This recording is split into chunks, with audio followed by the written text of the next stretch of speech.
Jeff Vahn sat slumped at his drawing desk, his fingers stained with ink and graphite. The once promising illustrator now stared at a stack of rejected portfolios and unopened bills. His career had collapsed under deadlines he could no longer meet, and the only thing that mattered, the only thing worth holding on to, was his daughter, Jenny. But Jenny was slipping away too. On the other end of the phone, Maggie, his estranged wife, seethed with a mixture of anger and exhaustion. "You can't even take care of yourself, Jeff," she said. "How can you take care of Jenny?" "I'm her father," Jeff snapped. "I'm not letting you take her away from me." The line went dead. A minute later, Jeff's phone rang again. But this time, it wasn't Maggie. It was the police. Maggie had been struck in a hit-and-run just outside her apartment. She died instantly. Jeff's heart hollowed.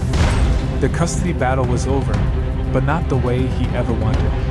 At the funeral, Jenny clutched her grandfather Paul Rivers' hand. Paul's stern eyes fell on Jeff. "She needs stability, Jeff," Paul said coldly. "And I'll do whatever it takes to make sure she has it." Jenny's once sparkling laughter was gone, replaced by silence and strange behaviors. She stared at empty corners, whispered to shadows, and hummed lullabies she hadn't heard since Maggie tucked her in at night. Jeff tried to soothe her with bedtime stories, but Jenny only asked to see her mom. Desperate, Jeff begged his old college friend to give him freelance work at a comic book company. The pay wasn't much, but it was something.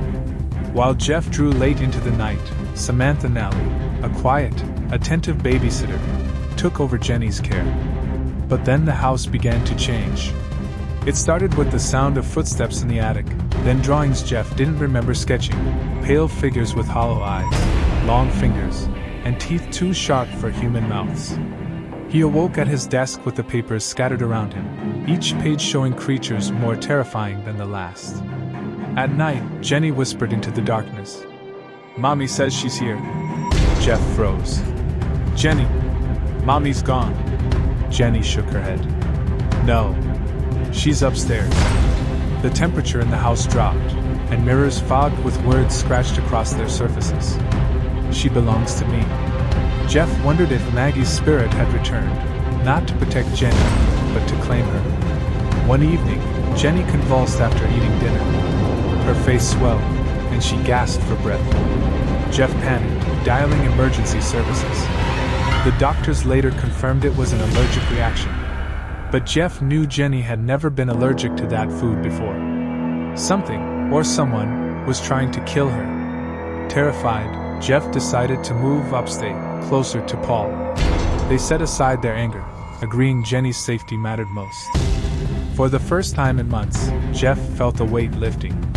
His career began to stabilize, too, after his editor promoted him for a new horror series, ironically inspired by the very nightmares tormenting him.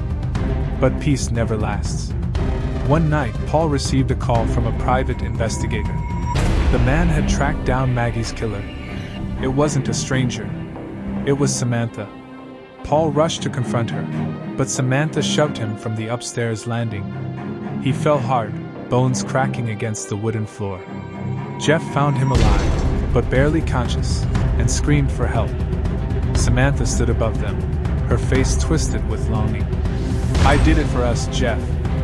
Maggie didn't love you. She wanted to take you away from me. Even Jenny, she stands between us. I had to fix it."